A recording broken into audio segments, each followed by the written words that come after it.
들어야겠습니다.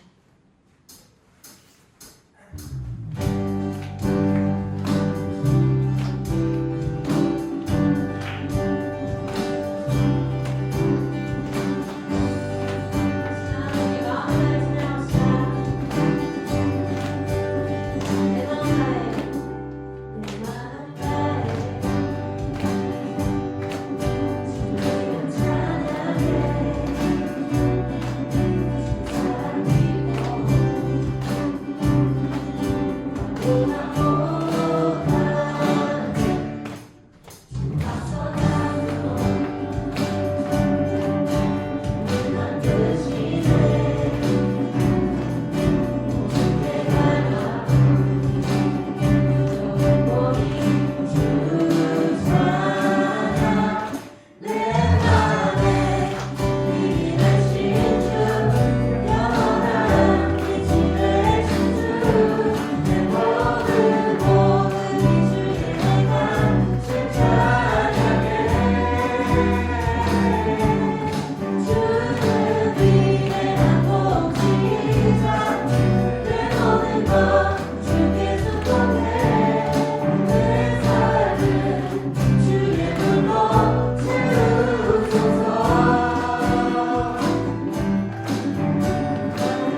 미워하심을 알고 우리는 죄를 반복해서 짓고 죄에 머물러 있기를 좋아합니다.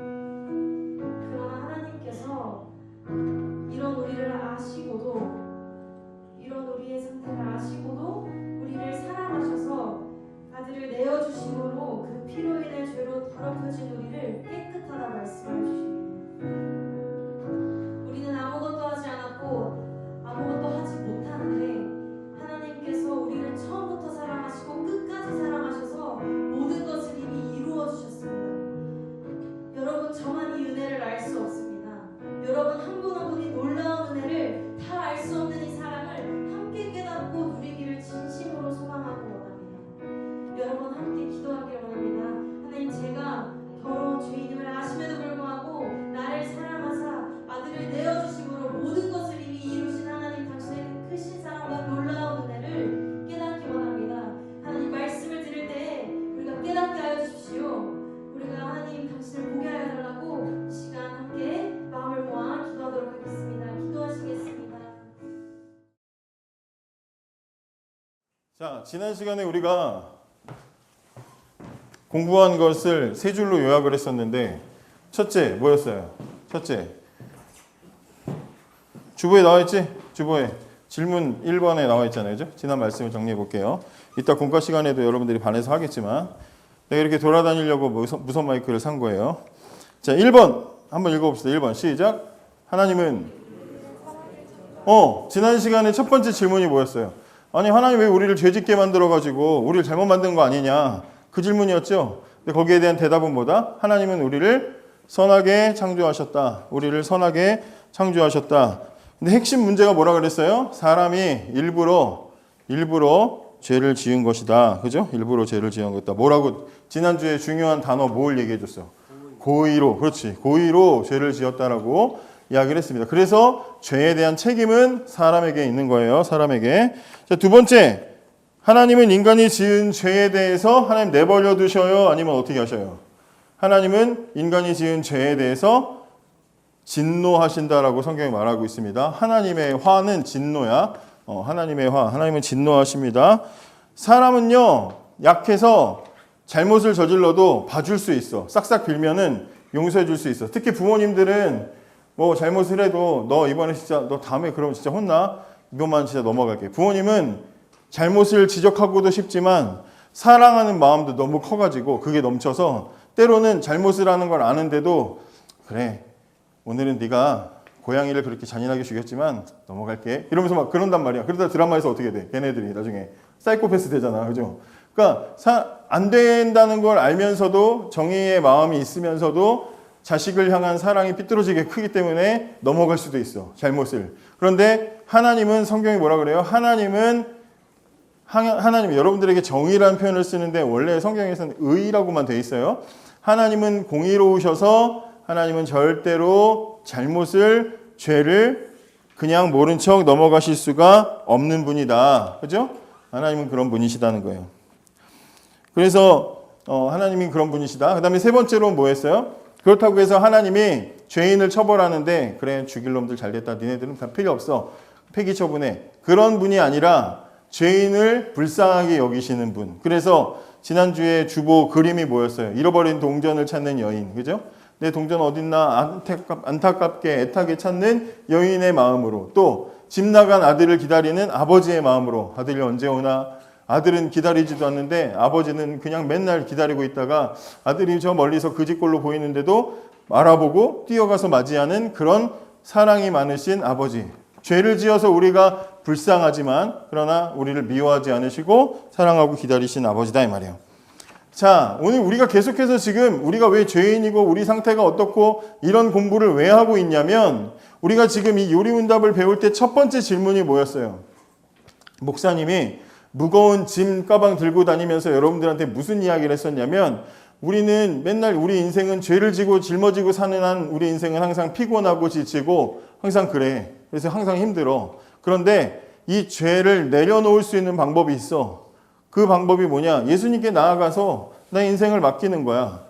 근데 예수님께 나아가서 맡기려면 어떻게 해야 되는지 방법을 알아야 되잖아. 왜 맡겨야 되고 어떻게 맡겨야 되는지를 알아야 되기 때문에 지금 우리가 이 공부를 해 나가는 거야. 우리 죄의 짐이 뭐며 우리가 무겁게 우리 인생을 짓누르고 있는 게 뭔지를 지난 몇 주 동안 우리가 공부하면서 그게 뭐라고 배웠어요? 아, 그게 비참함이고 우리의 무능이라는 것을 공부를 했어. 그죠? 그래서 우리는 비참하고 무능해서 이 죄를 스스로 해결을 못해. 그런데 그 죄의 상태에 대해서 하나님은 어떻게 보시는가? 지난 시간에 공부했어요. 하나님은 죄에 대해서 진노하시고 그러나 죄인인 우리를 불쌍하게 여기신다는 거야. 그러면 우리는 점점 어떤 생각을 하게 돼? 그러면 이걸 어떻게 해결하고 우리는 어떻게 하나님께 나아갈 수 있는지를 생각하게 되겠죠. 그게 오늘 12문이야. 한번 읽어볼게요. 12문의 질문을 한번 읽어보겠습니다. 질문 시작. 하나님의 의로운 심판에 의해 우리는 이 세상에서 그리고 영원히 형벌을 받아야 마땅한데 어떻게 이 형벌을 피하고 다시 하나님께 은혜를 받을 수 있습니까? 자, 이 질문에서 말하고자 하는 핵심 두 가지는 뭐예요? 지금 12문에서. 얼마나 좋아, 언어영역 공부도 하고. 핵심은 뭐야? 자, 12문 질문에서 핵심 두 가지. 뭐예요? 첫째. 어떻게 이 형벌을 피하고, 그죠? 이 형벌을 피할 방법이 있을까요? 요거, 그죠? 두 번째는 뭐야?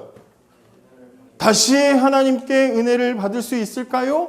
요 두 가지야. 그죠? 이 질문의 핵심은 죄인인 우리가 어떻게 하면 하나님의 그 벌을 피할 수 있을까요? 두 번째는 그리고 다시 어떻게 하나님과 다시 좋은 관계, 옛날처럼 하하호 하면서 행복한 관계를 만들 수 있을까요? 자, 거기에 대한 대답을 한번 읽어보겠습니다. 대답 시작. 하나님께서는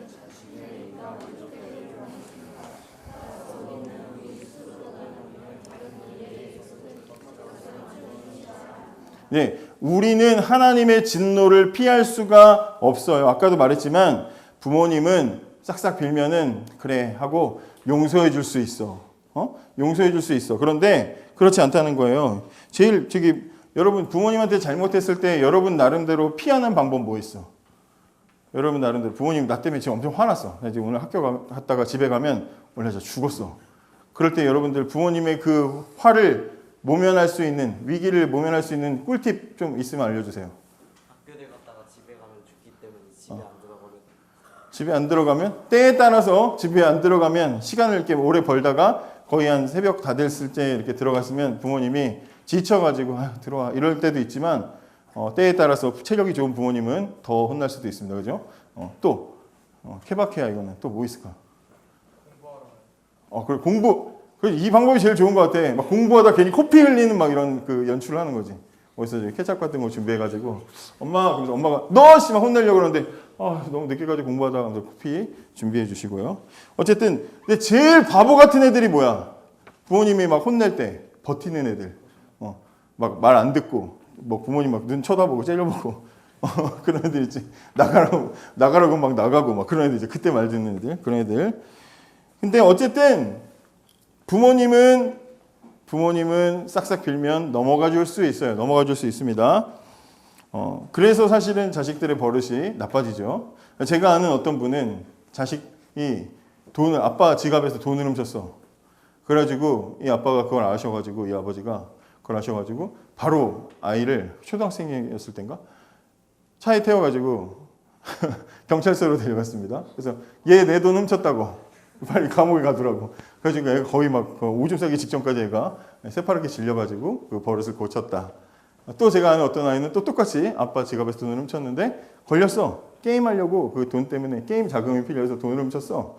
그래가지고 나중에 걸렸어요. 그래서 너 게임 때문에 이런 나쁜 마음 먹었으니까 네가 가지고 있는 너희 집에 있는 게임기 요즘으로 치면 막 플스 같은 게임기 있잖아요. 그거 직접 네가 부셔. 그래가지고 망치로 자기 게임기를 부수는 그런 초등학교 5학년 박신웅의 슬픈 이야기가 있었습니다.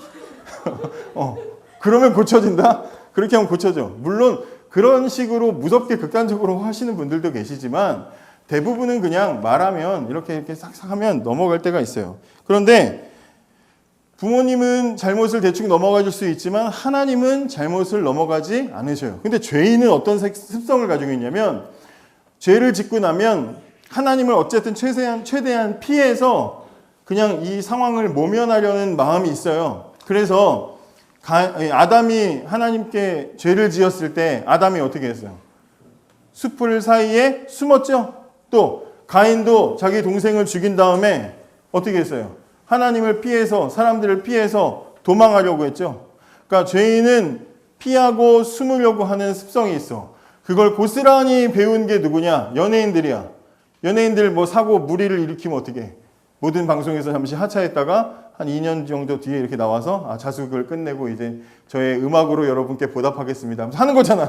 그지? 마약한 애들, 뭐 이상한 짓 한 애들 다시 다 돌아오잖아요. 정치인들 봐봐. 정치인들 무슨 뭐 한 자리에 올라갈 때 항상 막 과거에 뭐 이런 죄, 전과 없는 정치인이 없어.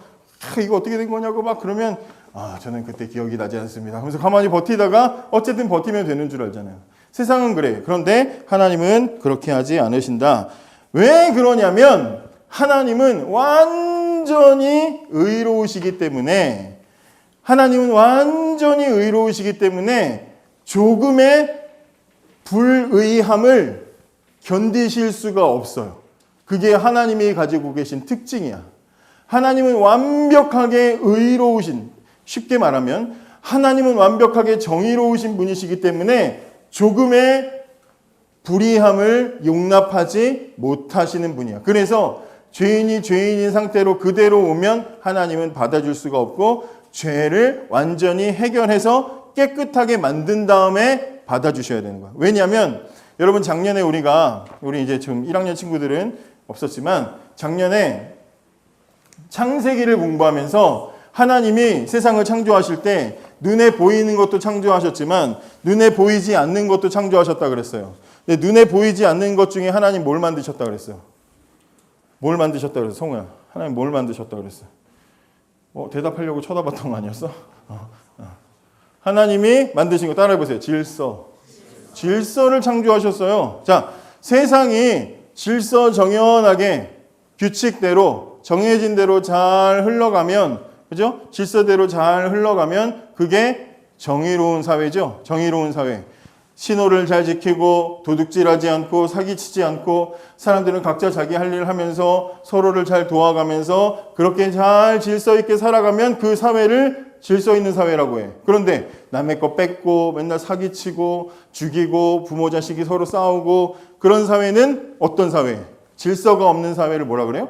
무질서한 사회라고 하죠. 근데 하나님이 세상을 만드실 때 하나님은 질서 있게 만드셨어요. 질서를 잘 지키도록 만드셨어요. 자, 그런데 죄가 들어왔어요. 죄는 뭐예요? 그 질서를 깨트리는 게 죄야. 그래서 지금 하나님 만드신 그 질서 있는 세상이 망가진 상태란 말이야. 망가진 상태야.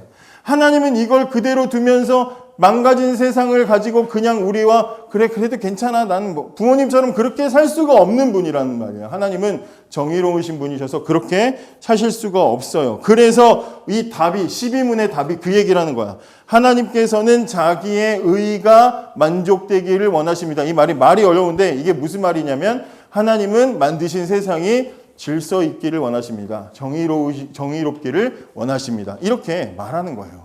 여러분들도 당장에 무슨 막 나쁜 짓을 한 사람이 감옥에 가지 않고 막 나쁜 놈들이 막 영화 무슨 히어로 이런 영화처럼 나쁜 놈들이 오히려 막 어디서 막 높은 사람 되고 막 그런 사람 되면은 막 분노하면서 안 돼 내려와라 막 그러면서 싸우잖아요. 그런 것처럼 하나님은 그런 것을 절대로 견디실 수가 없는 분이시다 이거예요.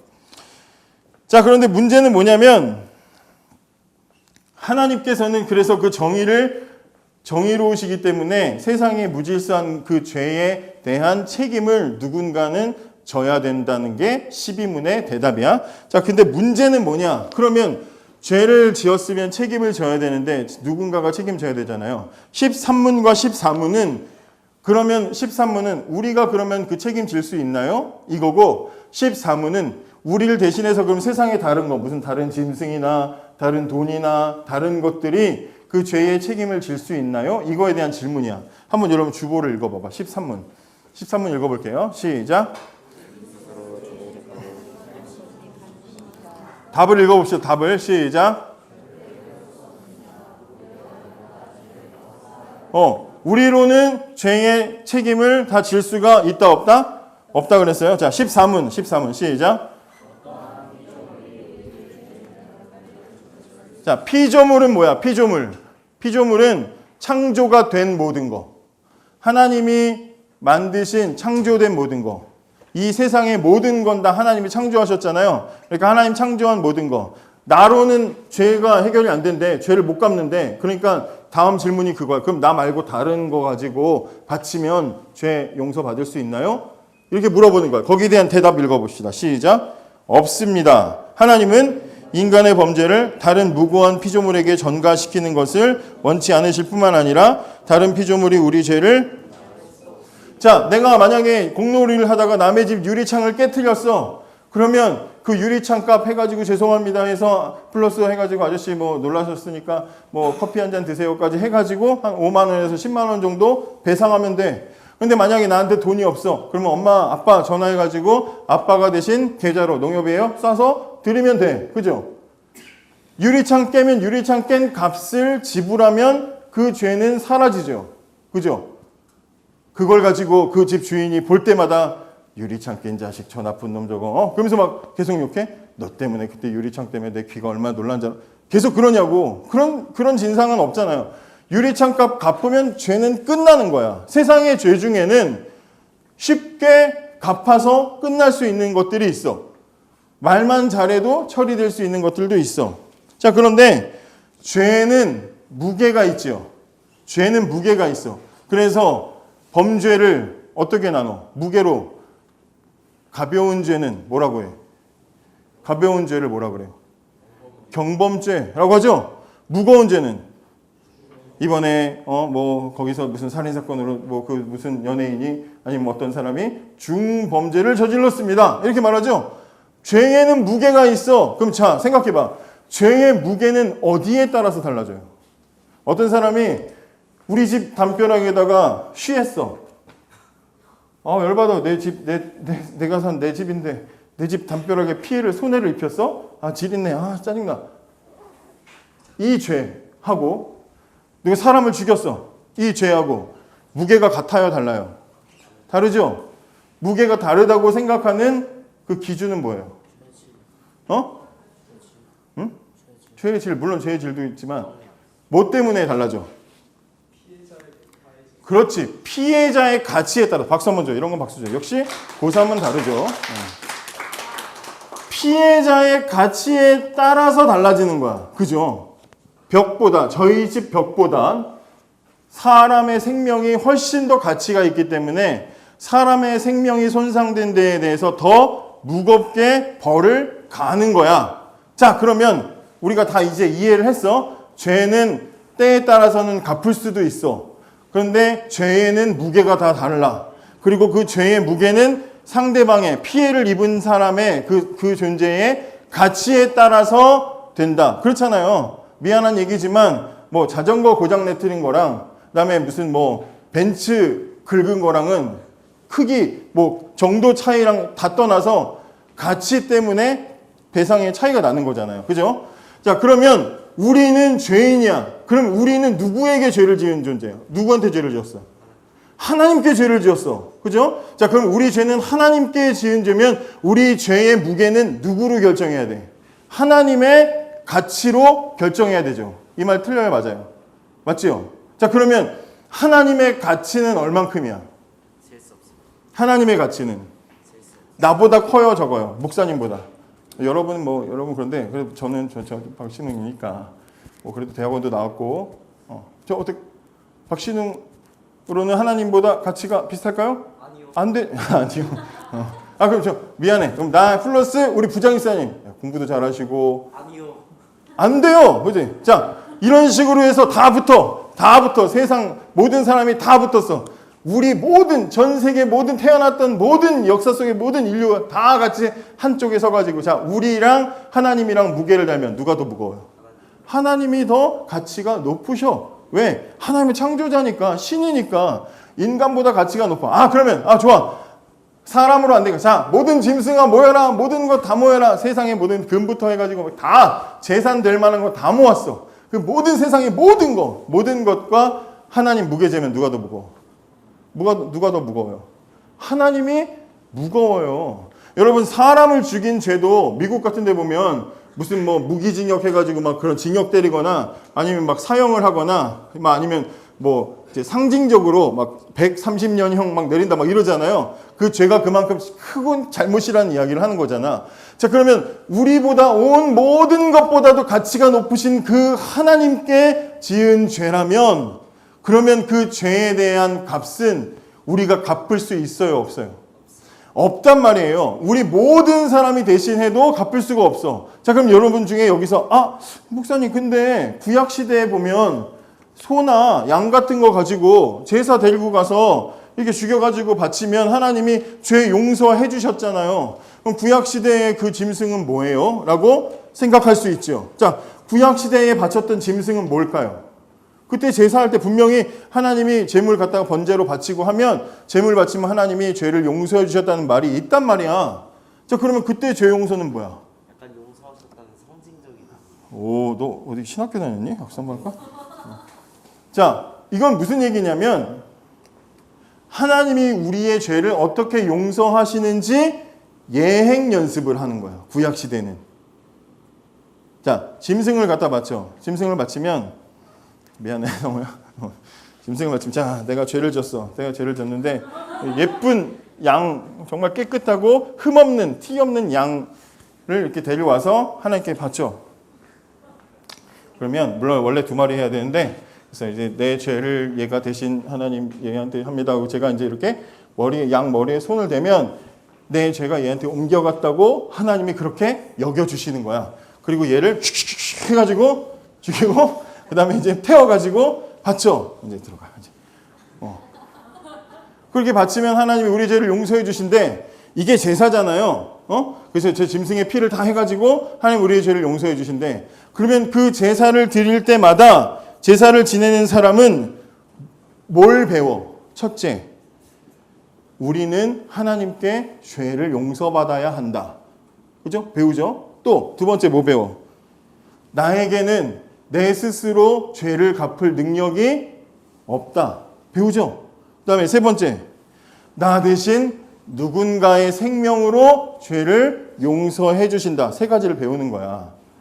구약시대 내내 이스라엘 백성들은 이 제사를 드릴 때마다 진짜 하나님이 내 죄를 용서해 주셨다는 게 아니라 하나님은 내가 정말 하나님께 죄의 용서를 받아야 되는 나는 죄인이구나. 근데 나는 스스로 용서를 받을 능력이 없구나. 나 대신 다른 생명이 죽어야 되는구나 라는 제사를 드리면서 그것을 생각하는 거야. 그런데 이 제사를 대속죄일에 1년에 한 번씩만 했어. 그러면 매년 그것을 드리면서 매년 이렇게 제사를 연습하고 예행 연습을 하면서 무슨 생각을 하겠어? 하나님이 약속하신 대로 매년 우리가 드렸는데 단 한 번에 우리의 모든 죄를 용서해 주실 그 분을 하나님 빨리 보내주세요라고 기도를 하겠죠. 그죠? 기도를 할 거다 이 말이에요. 그게 나중에 누가 되는 거야? 그게 예수님이 되는 거예요. 자, 아까 말씀드린 대로 정리를 합시다.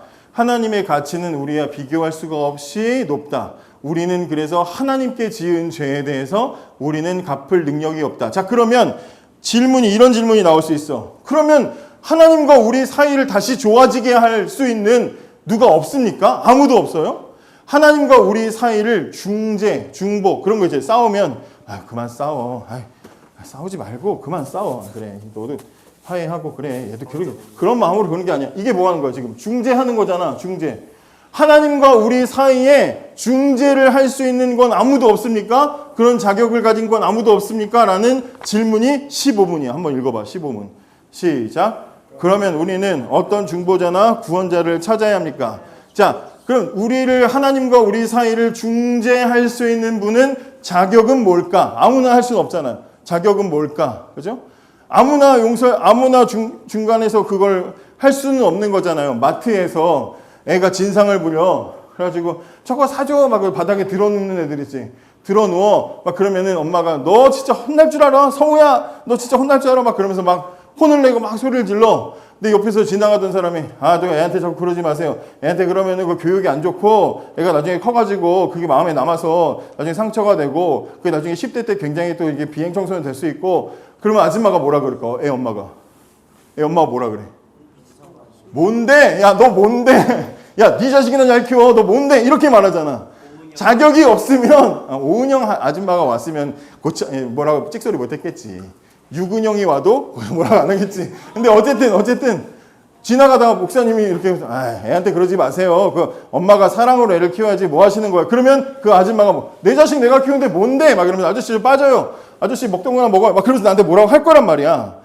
아무나 중재할 수 없어요. 자격이 있어야 중재할 수 있어. 중재할 자격은 뭐냐? 답을 읽어봅시다. 시작. 진실되고 의로운 인간이면서 모든 피조물보다 더 강한 존재, 죄가 없는 완전한 사람이면서 동시에 완전한 신만이 우리의 죄를 대신할 수 있다.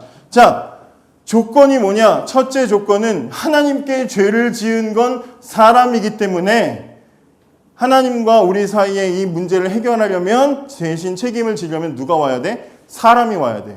그런데 우리는 다 죄인이야. 아담 이후로 우린 모든 사람은 죄인이야. 그렇기 때문에 우리는 남을 대신해서 죄를 책임져 줄 수가 없어. 그죠? 우리가 만약에 얘네 셋이 다 똑같이 죄를 지었어. 똑같은 죄를 지었어. 근데 갑자기 정의감에 막 제가 이 옆에 있는 친구 죄도 제가 대신 짊어지겠습니다. 그렇게 할 수가 없어. 똑같은 죄인이니까. 그래서 사람이어야 되는데 대신에 어떤 사람이어야 돼요? 죄가 없는 사람이어야 돼. 자, 첫 번째 조건 뭐? 죄가 없는 사람이어야 돼요. 두 번째 조건. 그런데 죄가 없는 한 사람이 있어. 미안해. 내가 죄인인데 하나님께 제 대신 하나님 죄가 없는 한 사람을 데리고 왔습니다. 불가능하지만 죄가 없는 애야, 얘가. 죄가 없는 한 사람을 내가 만났어. 그리고 얘가 나를 위해서 죽겠대. 그래서 하나님, 제가 죽어야 마음이 없어? 목사님 대신해서.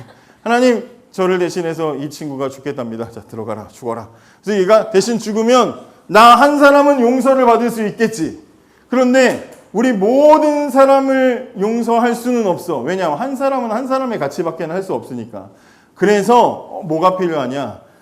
하나님과 우리 사이의 죄의 문제를 해결하려면 완전한 사람이면서 사람보다 더 뛰어난 존재여야 되는 거야. 그게 누구야? 사람보다 뛰어난 거. 하나님이 세상 만드실 때 모든 세상 만물보다 사람을 가장 뛰어나게 만드셨어. 그런데 그 사람보다도 위에 있는 게 누구야? 그게 누구예요? 하나님이야. 그렇기 때문에 하나님과 우리 사이를 중재할 수 있는 조건 두 가지는 첫째, 완전한 사람이면서 둘째, 완전한 하나님이신 분이 필요해. 자, 그러면 여러분 생각해봐. 지금까지 교회 다니면서 머릿속에 있었던 모든 지식을 총동원해서 완전한 사람이면서 동시에 완전한 하나님이었던 분은 누구야? 응?